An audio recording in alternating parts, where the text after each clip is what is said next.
1978 کی بات ہے. میرے والد صاحب ملک سے باہر تھے, انجینئر تھے, اور وہ باہر روزگار کے سلسلے میں گئے تھے باہر. تو میری امی تھیں ادھر, اور میرے بڑے بھائی صاحب جمشید بھائی, میرا چھوٹا بھائی عارف. بہرحال ہم تو دونوں چھوٹے ہی تھے. جمشید بھائی امی کے ساتھ ہوتے تھے, سارے معاملات گھر کے کرنا. تو امی نے بہرحال ایک اس زمانے میں ایک لاہور میں کہیں ایک ایریا میں ایک چھوٹا پلاٹ لیا. ہوا یہ کہ جب وہ پلاٹ کی سب ٹرانزیکشن ہو گئی, پیمنٹ ہو گئی, سب کچھ ہو گیا, somehow my brother came to know کہ وہ اس پہ نام ہی غلط لکھا ہوا ہے اونر کا, میری امی کا نام ہی نہیں لکھا ہوا. تو جمشید بھائی تو بہت گھبرا گئے جب وہ گئے پٹواری کے, اور ہمارے جو پراپرٹی ڈیلر صاحب تھے, تو امی کے پاس جمشید بھائی آئے, کیا یہ تو پلاٹ ہی آپ کے نام نہیں ہے.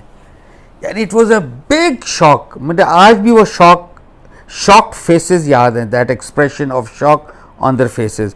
اسی گرمی میں امی میرے بھائی کے ساتھ موٹر بائک پہ گئیں پٹواری کے, یا وہ بلکہ پراپرٹی ڈیلر کے جو فرسٹ تو وہ تھا نا پراپرٹی ڈیلر, پھر پٹواری, پھر تحصیلدار. آپ یقین کیجئے کہ تحصیلدار کے جب گئے, اس سے پتہ نہیں کیا آنکھ ماری یا کیا کیا, تو کیونکہ انہوں نے جان بوجھ کا نام غلط لکھا ہوا تھا. And they charge around 300-400 rupees back then نام ٹھیک کرانے کا. بھائی آپ نے غلط لکھا ہے, ہر چیز آپ کی غلط ہے, ہم کیوں پیسے دیں. لیکن وہ چونکہ بھائی اور میری امی اور بھائی صاحب شریف تھے, انہوں نے شرافت کا ایک ناجائز فائدہ اٹھایا. اور ہم نے تو شکر کر کے, ہم سے مراد میرے بھائی صاحب نے اور امی نے شکر کر کے پیسے دے کے نام صحیح ہو گیا. تو دیکھیں دنیا میں یہ آج بھی یہ ہوتا ہے, اور ہر دور میں ہوتا ہے کہ شریف لوگوں کا شرافت کا ناجائز فائدہ لوگ اٹھاتے ہیں. اسی لیے میں ہمیشہ کہتا ہوں کہ اسی لیے اللہ ضروری ہے, اللہ پر ایمان رکھنا, کیونکہ وہ شریف لوگوں کی شرافت کو رائیگاں نہیں جانے دیتا.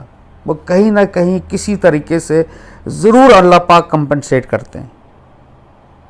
میں نے کہا میں آپ سے شیئر کروں, بڑی پرانا ایک واقعہ تھا, آج بھی ہم یاد کرتے ہیں. آج بھی امی کو یاد ہے, حالانکہ میری امی بزرگ ہو چکی ہیں بہت, but she still remembers these things, she gives a smile کہ ہاں یہ ایسی بات ہوئی ہے. اور میں آپ سے بتاؤں, یہ جو ہے نا شرافت, جس کو آپ کہتے ہیں حلیم, شریف ہونا, یہ حضرت عیسیٰ کا بڑا اچھا قول ہے, میرا بڑا فیوریٹ قول ہے. وہ کہتے ہیں کہ مبارک ہے وہ جو حلیم ہے, کیونکہ وہ they shall inherit the earth, یعنی وہ جنت کے وارث ہوں گے.